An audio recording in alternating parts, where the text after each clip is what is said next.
Ricardo Manuel Rojas, buen día, ¿cómo estás? ¿Qué tal, Marcelo? ¿Qué tal? ¿Cómo andás?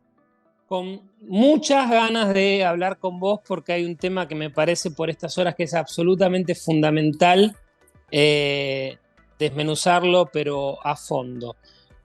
Se revolucionó el panorama político argentino, un resultado no se puede decir inesperado porque la calle estaba adelantando que esto podía pasar, pero sí inusual respecto a la historia política argentina, a la tradición. Un resultado semejante ha revolucionado todo el esquema. A pesar que el kirchnerismo fracasó con la estrategia del ataque a Javier Milei, por lo que pasó en las últimas horas, vimos que piensan insistir fuertemente con la cuestión del candidato antiderechos. Se ha colado en la PASO, ha salido primero el candidato que viene por tus derechos. Ahora vimos una cantante que volvió a decirle el antiderecho es algo como que se está generando, pasa a ser más una especie de eslogan que de algún concepto concreto y por lo que vimos hasta ahora mucho efecto no tuvo, pero aprovechemos como para discutirlo. Vamos muy básico. Eh, Contanos de tu perspectiva, cómo te parece bajarlo al llano, pero desde el primer eslabón de la cadena. ¿Qué es un derecho? A ver, para bajarlo al llano, creo que lo primero que hay que decir es que los derechos de la gente no dependen ni de Milei, ni de Massa, ni de Patricia Bullrich, ni de Larreta, ni de nadie. El concepto de derechos tuvo un largo desarrollo en la historia del mundo, totalmente independiente de los políticos. Los derechos surgieron mucho antes de que existieran los estados. Y de hecho, casi todas las declaraciones políticas de derechos, en definitiva, lo que hicieron fue reconocer derechos que ya existen. Si vos agarrás la Carta Magna 1215, el rey Juan, frente a los varones y al pueblo inglés, empieza a elaborar una cantidad de derechos que se reconocen, pero que en realidad lo que dice es, estos derechos se van a ejercer de acuerdo con las antiguas costumbres de Inglaterra, o sea, eran derechos que ya existían y que los gobiernos simplemente ratificaban. Reconocieron. Claro, y los reconocieron luego de una larga discusión que pasó por los tribunales, no ni por los parlamentos, ni mucho menos por las cortes, pasó por los tribunales. Eh, no es casual que el derecho romano, el derecho como lo anglosajón o todos los derechos europeos fueron originalmente derechos judiciales. Esto es, alguien tenía algo que reclamar y si no lo podía obtener por la buena, lo iba a buscar en los tribunales. Por eso es tan maravillosa la obra de Bruno Leoni, por ejemplo, donde Leoni te dice, el derecho nace con el reclamo. Cuando alguien reclama algo a otro y lo hace a través de ciertos mecanismos, está ejerciendo un derecho. Y eso no depende de los políticos, no depende de las leyes, existe mucho antes. De modo que ni la gente consiguió derechos gracias a los políticos, ni la gente va a perder derechos por culpa de los políticos. Cuando yo estaba anoche, justamente tuve una discusión, una charla, justamente con gente que planteaba, ahora viene mi ley y se acabó el matrimonio igualitario y se acabó el derecho al aborto y se acabó todo, aprovechen los últimos momentos que nos quedan. Yo le decía, ¿vos pensás que esos derechos existen gracias al gobierno kirchnerista o a cualquier otro gobierno del pasado? Si pensás eso, te estás digamos, estás actuando en contra de tu propio valor, te estás desmereciendo, porque en realidad todos esos derechos los exigió la gente y los consiguió la gente, y finalmente fueron reconocidos por tribunales, y a los políticos no les quedó otra que dictar leyes que los avalaran, pero los derechos no los crean los políticos y tampoco los anulan los políticos. Los derechos existen porque son la manera en que cada uno de nosotros actúa. Es decir, un ser humano para sobrevivir tiene que actuar y tiene que actuar ejerciendo derechos de propiedad, ejerciendo su libertad, y cuando actúa tiene conflictos con otros y reclama la solución de esos conflictos, y así ha nacido el derecho a lo largo de la historia. Pero ¿cómo se llega a esta perversión donde se reconocen, por ejemplo, en los procesos constitucionales virtuosos, el derecho a comerciar, el derecho a la propiedad, el derecho al libre tránsito, por esta concepción nueva de que el derecho es algo que el Estado no te va a reconocer, sino que te va a dar, donde se convierte en cuestiones como subsidios, prebendas, privilegios y concepciones? Esa es la primera pregunta. Y la segunda, cómo salir del brete, que tendría que ser bastante claro y tendría que ser bastante explícito, que estos pseudo derechos, por así decirlo, cada vez que se pretende garantizarlo, lo único que se termina consiguiendo es embarrar la cancha para que sea más difícil conseguirlos en la vida real, ¿no? Porque por los problemas que ya vimos de falta de respeto a la propiedad y la falta de moneda, por estas dos cuestiones, por ejemplo, se complica el acceso a un alquiler. Viene la burocracia, dice vamos a darle el derecho a que la gente tenga derecho a alquilar, se hace la ley de alquiler y directamente ya no pasa a ser difícil, sino imposible, ¿no? ¿Cómo ves estas dos etapas? La primera, de la perversión de los derechos reales a los pseudo derechos, y la segunda, cómo estos mismos pseudo derechos que dan terminan siendo contraproducentes. Son dos buenos temas que darían para largo, y te agregaría uno previo a todo esto. ¿Cuál es el rol de las constituciones respecto de si deberían o no garantizar derechos?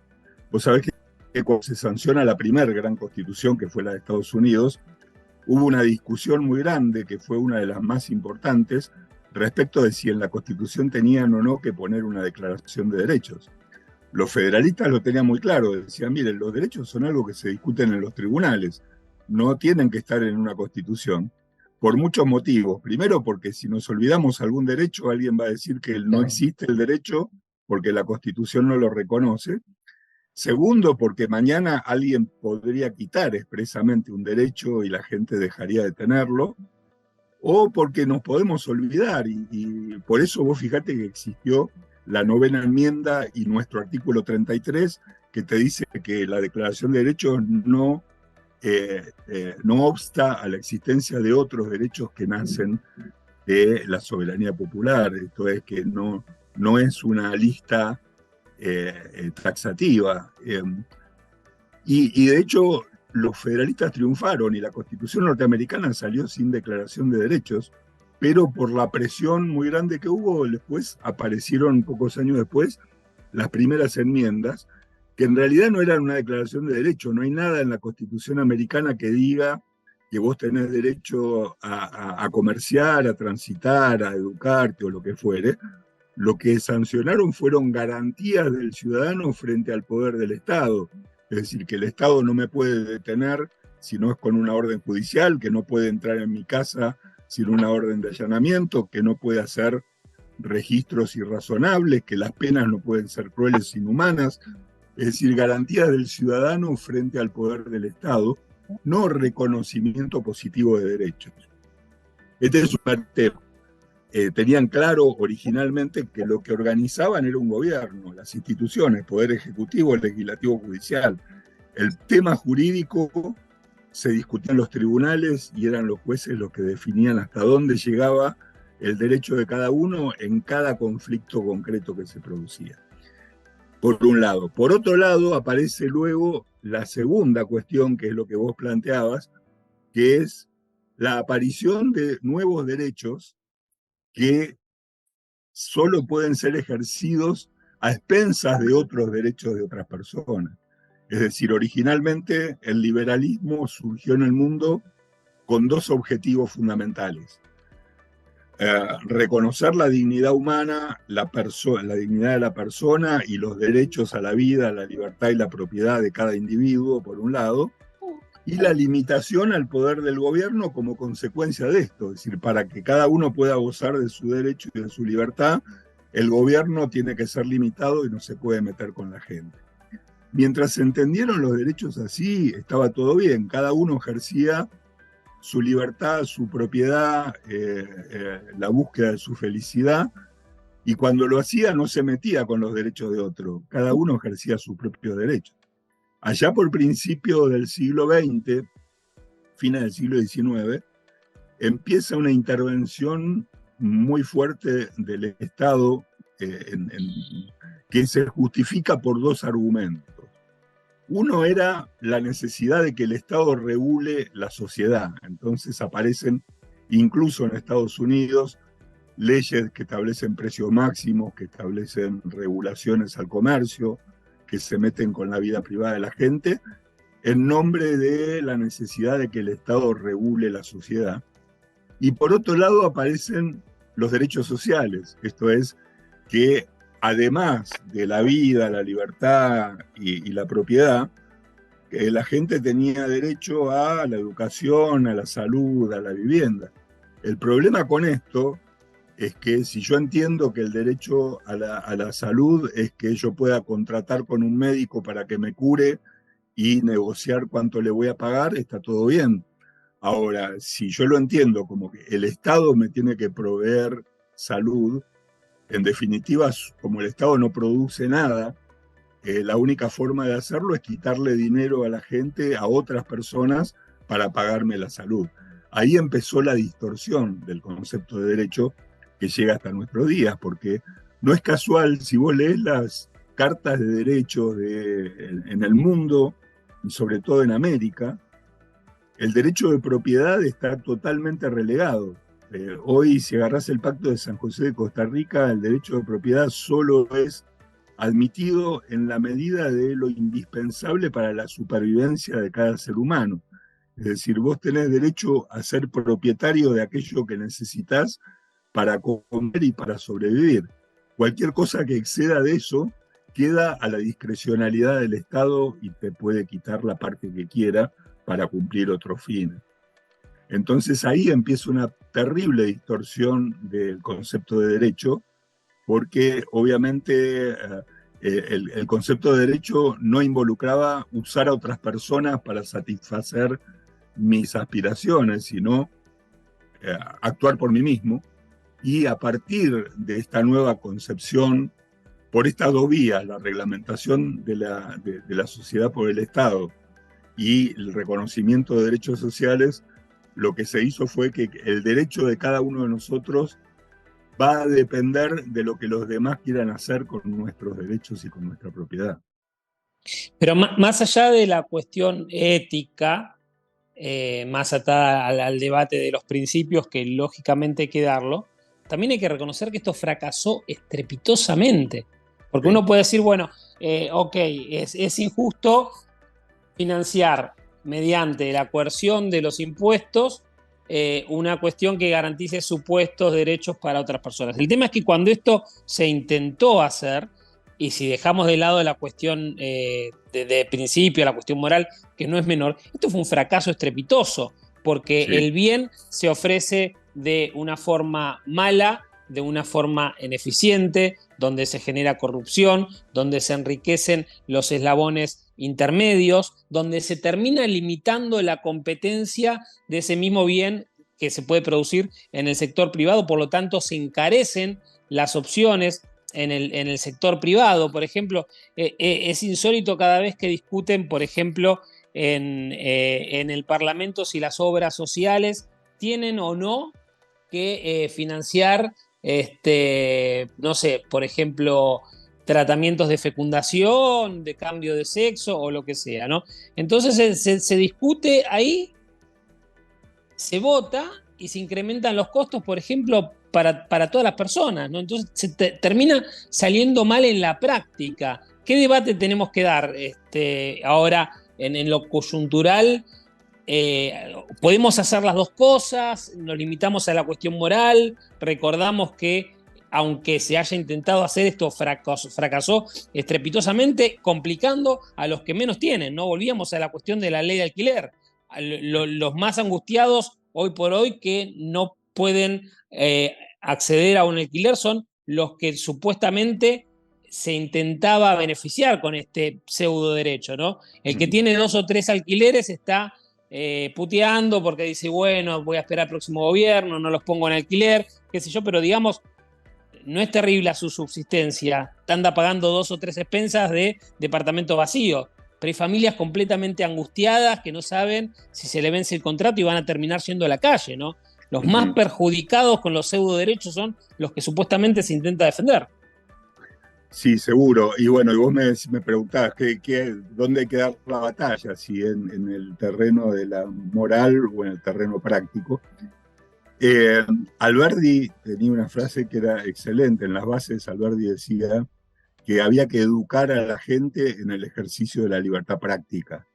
Alberdi decía, cuando la gente empiece a ser comerciante, industrial, productor, labrador, etcétera, y empiece a ejercer sus derechos de propiedad, va a aprender lo que es la libertad. Y yo me acordaba de eso ayer, ¿no? Cuando veía el domingo veía los resultados, cómo en los lugares más pobres la gente votó a Milei, y veía cómo en la televisión pseudo periodistas atacaban furiosamente a Milei diciendo Milei quiere vender órganos, por ejemplo, ¿no? Y entonces yo pensaba que si yo fuera una persona que vive en un barrio miserable y que no tengo absolutamente nada para dejarle a mis hijos si me llego a morir, me encantaría poder dejarle mis órganos para que tengan unos pesos para poder sobrevivir después que yo me muera. Es decir, vos fíjate que la gente piensa en términos de ejercer sus derechos y probablemente muchos pobres dicen, ¿por qué le voy a dejar al Estado, a los políticos corruptos, la posibilidad de hacer con mis órganos lo que ellos decidan? Y no voy a pensar que van a hacer lo mismo que hicieron con las vacunas.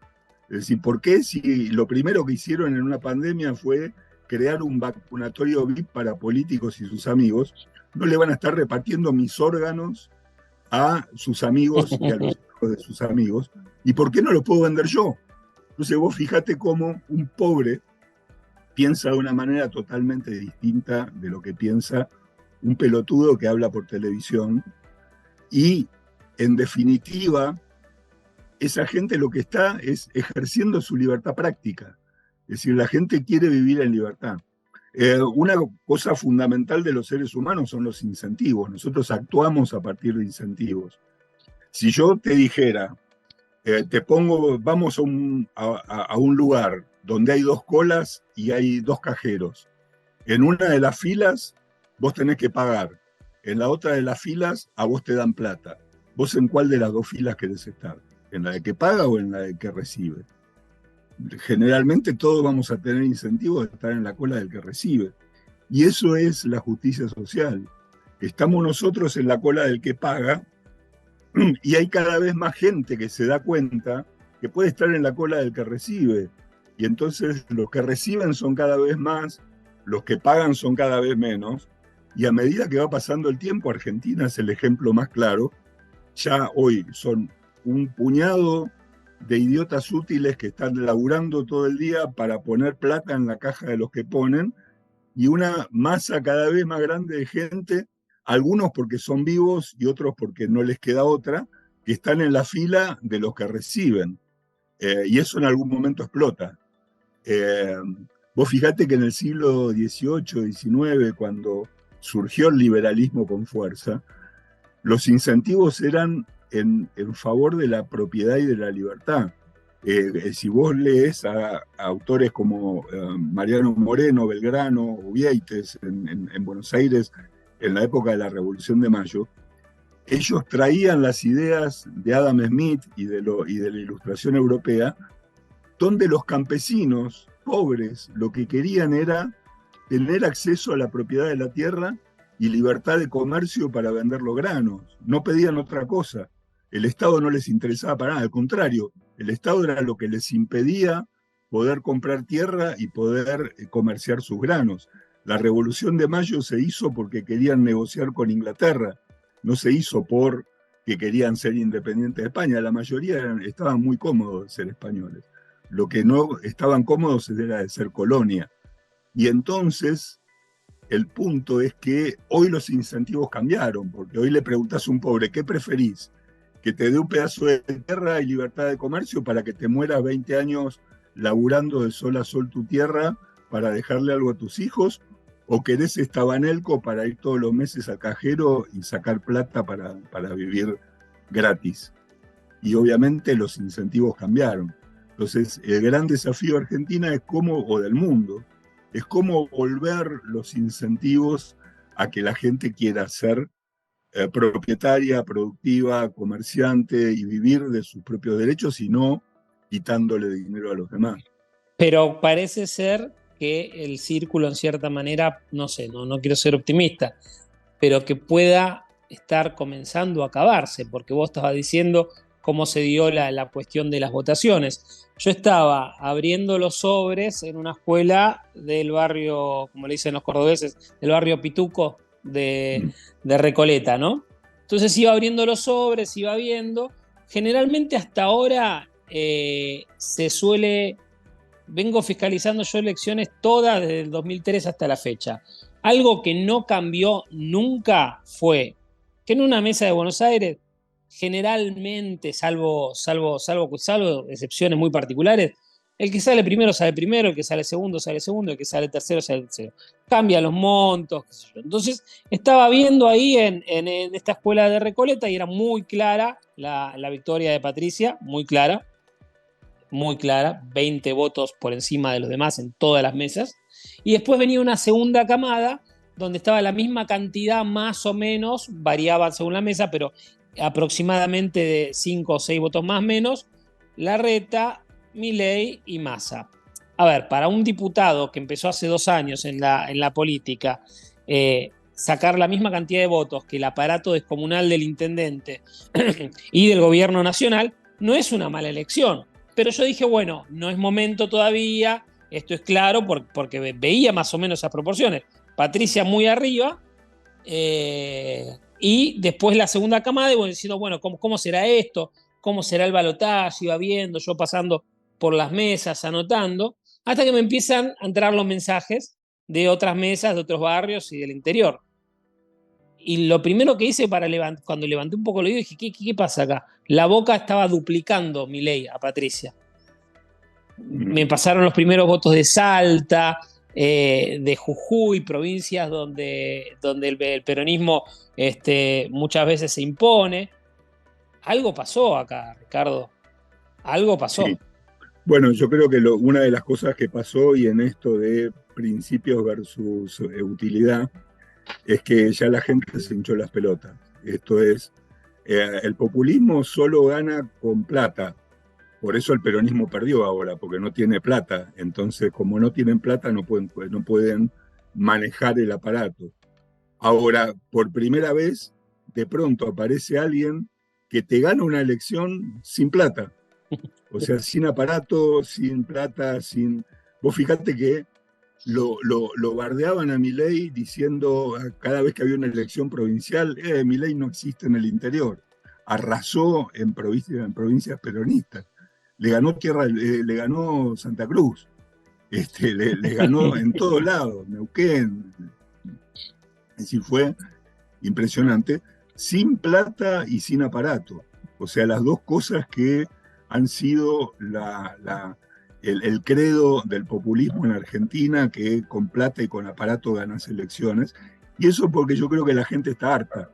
El pobre que dependía de que le den algo, que le regalen algo, se dio cuenta que, digamos, llevar una vida miserable, siendo esclavo de tipos que te tiran un hueso cada tanto para que los votes y seguir robando en el poder, esa gente ya está podrida. Ahora, eso no es un cheque en blanco.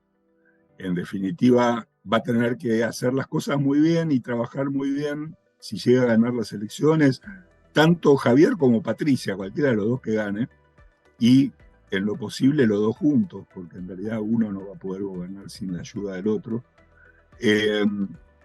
Van a tener que hacer las cosas muy bien para romper de una vez por todas en Argentina esa cosa de que las elecciones se ganan con plata y aparato, ¿no? La última, vamos cerrando, muy interesante todo esto. ¿Vos pensás que hay dijiste que ya la gente se hinchó, está inoculada la población? Porque, ¿qué es lo que vimos? Cuando el candidato empieza a incrementar su desempeño en las encuestas, viene la campaña, los antiderechos, toda esta cuestión, todo este arsenal que ya conocemos. Ante el resultado del domingo, al kirchnerismo no se le ha ocurrido otra estrategia que redoblar la apuesta. Antes no le funcionó. Yo creo que además de una cuestión de mala estrategia, están desorientados, no entienden al rival, no comprenden ni al rival ni a su votante. Hay una desorientación importantísima. Se pelean con un hombre de paja y se desconectan del electorado. ¿Vos crees que en esta última instancia, este redoble de la apuesta va a fracasar también como el primero? ¿Está inoculada la opinión pública ante la amenaza del populismo? Mirá, yo creo que por lo menos hasta octubre está, digamos, la vacuna vence en octubre. Es decir, si en octubre no se hacen bien las cosas, ahí se venció la vacuna. Ahora, yo creo que vos decís, no entendió a su electorado. Yo creo que el peronismo nunca entendió a su electorado. El peronismo siempre pensó que a la gente se la compra. Y de pronto no pueden entender que alguien sin poner plata gane una elección. Entonces no saben cómo responder a eso. Y entonces lo atacan de la peor manera, porque lo atacan desde lo ideológico, cuando al pobre le importa un carajo lo ideológico. En realidad, ojalá hubiera 30% de narcocapitalistas en Argentina.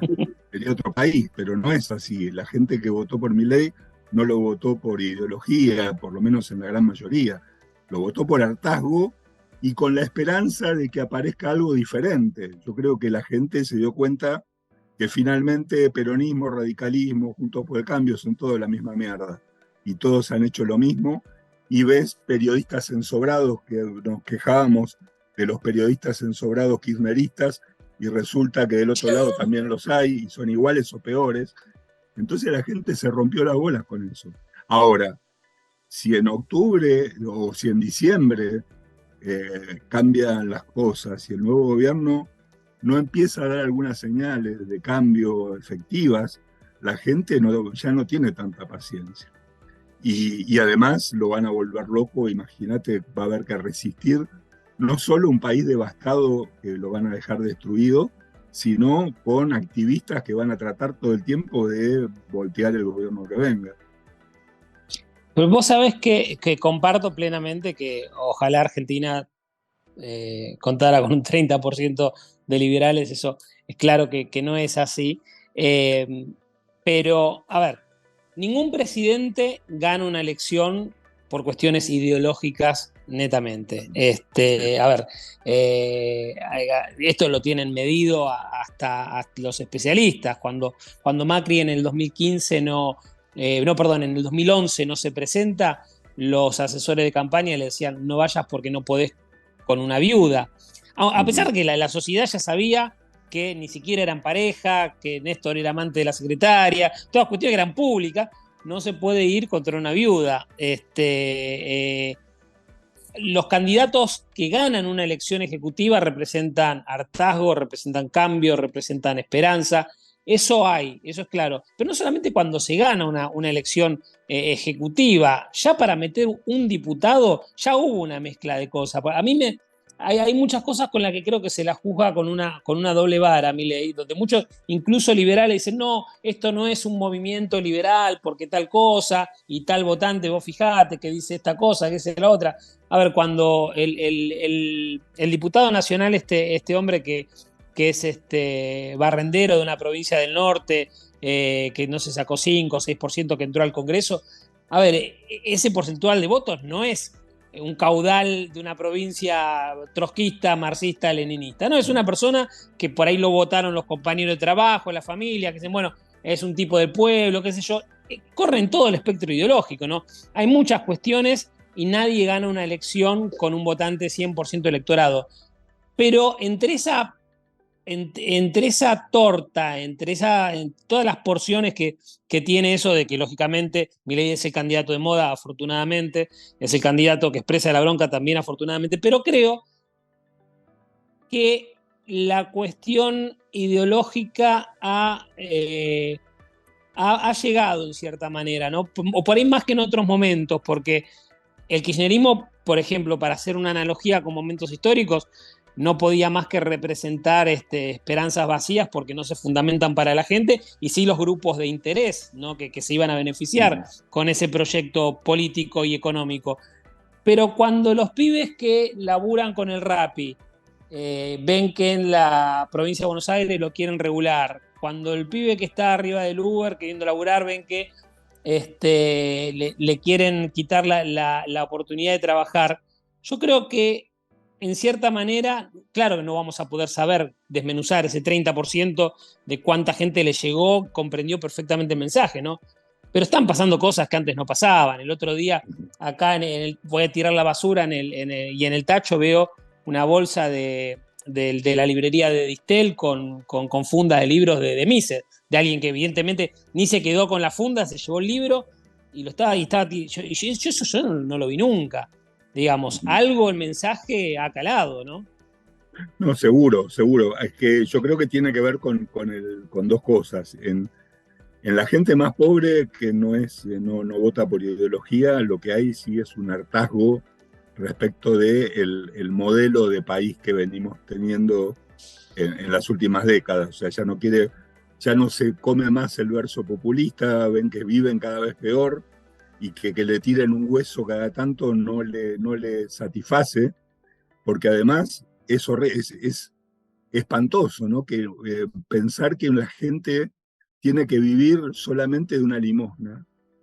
Es una forma de ver a la humanidad muy degradante, muy horrible. Yo creo que un pobre que tenga un poco de dignidad debería odiar tanto a los peronistas como a los radicales. Eh, y creo que es lo que pasó. Ahora, están pegando un salto al vacío, porque nadie sabe qué va a hacer Milei. Es más, con todo lo que ha dicho Milei, que habla con los perros, que habla que quiere vender órganos y todo lo demás, la gente va y lo vota masivamente, es porque están en las bolas hinchadas como nunca en la historia argentina.